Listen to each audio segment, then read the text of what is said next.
Keberadaan mafia yang telah merasuk di berbagai lini rasanya sulit diberantas jika tidak ada tekad kuat dalam memberantasnya. Hal inilah yang ditegaskan bakal calon Presiden Anies Baswedan guna mencapai Indonesia yang lebih baik. Namun apa jadinya jika mafia bercokol dalam tubuh peradilan Indonesia? Nah, kita akan membahasnya bersama dengan Asep Iwan Irawan, pakar hukum pidana melalui sambungan Zoom. Kang Asep, selamat siang. Selamat siang, Win. Ya, Kang Asep, kita berbicara mafia secara umum dulu ya. Menurut Anda cara menumpas mafia ini bagaimana caranya? Kan mafia ada banyak, ada mafia peradilan, mafia tanah, dan sebagainya. Menurut Anda cara efektif untuk menumpas mafia-mafia ini bagaimana caranya, Kang? Jadi mafia itu hampir semua lintas, ya, dari mulai tadi penegakan hukum, di beberapa penegakan hukum itu komplit ada, walaupun disangkal oleh institusi-institusi tersebut, karena tidak mungkin institusi mengadakan mafia. Nah, sekarang cara mengatasinya sebenarnya gampang. Satu, ada politik hukum daripada pemerintah. Bagaimana memberantas itu? Artinya ke penegakan hukum, ya, politik hukum satu itu. Cuma sejauh mana itu? Karena sekali lagi ketika politik hukum berjalan, mafia-mafia ini masuk di politik. Jadi susah kan, berkepentingan. Kedua, kesadaran hukum dari masyarakat itu sendiri. Kalau sekarang dikenal no justice, no viral, no viral, no justice. Artinya masyarakat memberitakan sekarang kekuatan itu kan. Selama itu tidak diberitakan, selama itu tidak ada keinginan politikal dari pemerintah, apalagi mafia-mafia yang bercokol di kekuatan-kekuatan politik itu, selama itu tidak akan terwujud. Buktinya kan?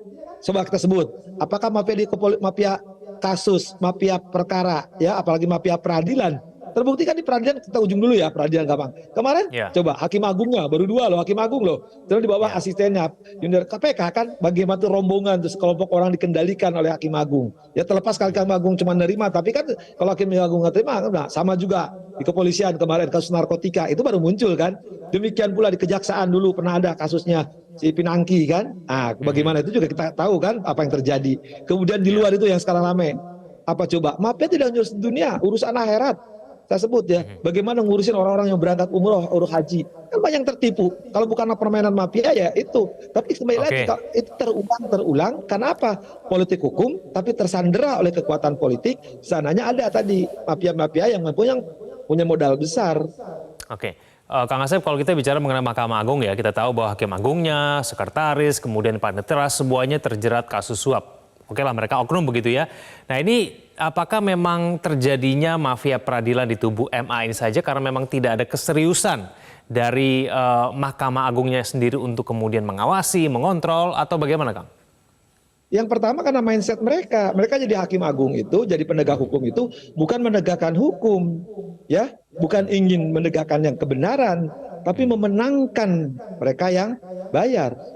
Itu aja mindsetnya. Coba kalau hakim agung itu banyak contoh-contoh kan kita mengenal Bismar Siregar, Benyamin Mangkudilaga, tokoh-tokoh Artijo Alkausar. Itu kan orang-orang baik. Dan itu banyak sebenarnya. Tapi kan rusak oleh hakim-hakim yang memang terlepas ajas peraduga tak bersalah kan. Ini kan tertangkap. Kan tidak hanya sekali 2 kali tertangkap hakim. Itu lebih dari 25 hakim ya. Bagi setelah reformasi loh. Apalagi sebelum reformasi baru dulu ketangkap sama Laksus Obstib ya. Jakarta Pusat saya mengenal beberapa nama hakim tertangkap. Kang Asep, jadi Kang Asep mau bilang bahwa sebetulnya mau seberapa ketatnya pengawasan, seberapa hebatnya sistem untuk melakukan pengawasan dan pengontrolan Hakim Agung, kalau Hakim Agungnya itu tidak berintegritas, maka suap juga akan terjadi begitu? Tepat. Kalau Hakim Agungnya pilihan tadi KY dan DPR tidak punya kualitas dalam arti, paling nggak bahas sederhana gini deh, yang sering kali rame kan, kalau dia tidak berani, tidak jujur, tidak pintar, ya selamanya akan bablas terus, akan terulang dan terulang. Sekarang kan maaf, ya dengan segala hormat harus katakan, dia pinter, tapi nggak jujur. Beraninya cuman menangin yang bayar. Kan seharusnya kalau dia jujur, pasti berani. Apalagi pintar, dia bisa dikadalin istilahnya, bong dia dinosaurus. Yang sekarang terjadi kan, maaf ya, udah bodoh, nggak jujur, beraninya cuma berani terima, nggak berani menegakkan. Itu yang terjadi masalah sekarang. Coba kalau misalkan, kasih contoh ya, dulu kita punya Bismar Siregar, pintar, jujur, berani. Benyamin Mangkudilaga sama. Ketua Mahkamah Agung pertama, Kusmat Maja sama. Kemudian di akhir kita mengenal Artijo Alkausar. Itu kan jelas. Di sekelilingnya apa yang terjadi.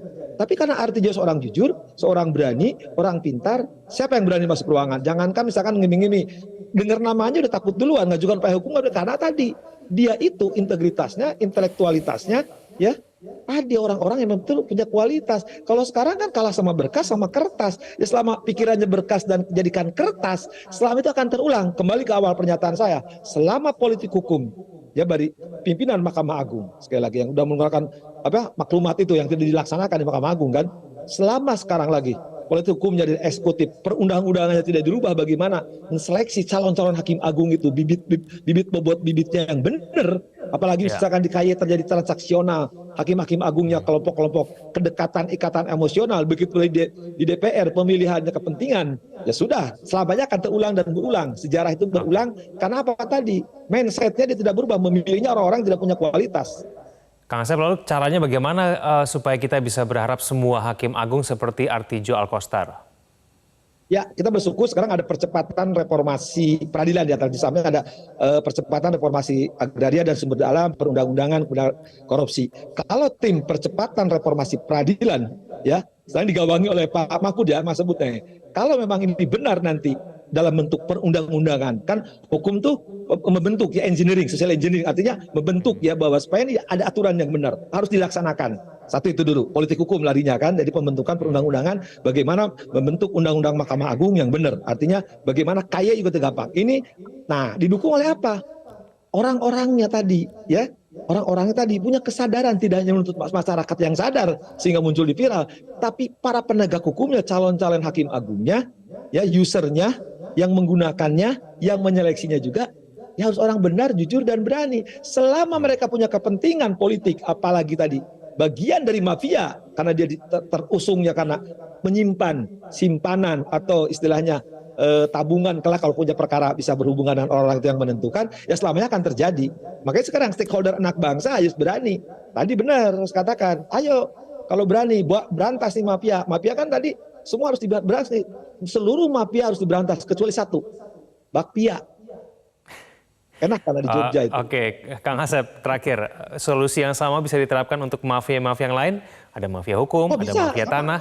Gini, ya, mafia tanah itu kan jaringannya sama oknumnya ya kan. Bagaimana kerjasama PPAT penjual kata tanah, ya itu kan oknum lagi dengan BPN kan tidak mulai lahir sertifikat kalau PPAT-nya tidak mengalihkan peralihan hak. Kan sekarang banyak hak-hak tanah-tanah negara bagaimana diambil oleh pihak-pihak tertentu menjadi kepentingan tertentu, ya. Tapi sementara hak rakyat tidak dilindungi, padahal kita menang hak wilayah dan adat. Itu ini saya lagi bahas nih sekarang mafia tanah. Juga mafia di tanah, mafia di pajak. Kita tahu kejadian-kejadian kemarin bagaimana kerjasama di kasusnya Rafael. Kemudian mafia kesehatan, bagaimana orang harus menolong kesehatan. Tapi kan buktinya kemarin ada orang jualan alat-alat kesehatan dan sebagainya. Faktanya kan pernah kejadian kasusnya di wilayah Banten dan beberapa daerah. Kemudian mafia yang lebih penting lagi, mafia ya sumber daya alam. Daya alam kita kan fakta bahwa kita banyak permainan-permainan sumber daya alam, tidak hanya minyak, tambang batu bara, tidak hanya nikel. Kita kan tahu itu ada permainan itu. Bagaimana atas kepentingan, tapi jangan sampai dikuasai oleh kepentingan politik untuk biaya politik, apalagi biaya pemilu. Oke, Kang Asep, terima kasih telah bergabung sama kami di Metro Siang. Selamat siang, Kang Asep.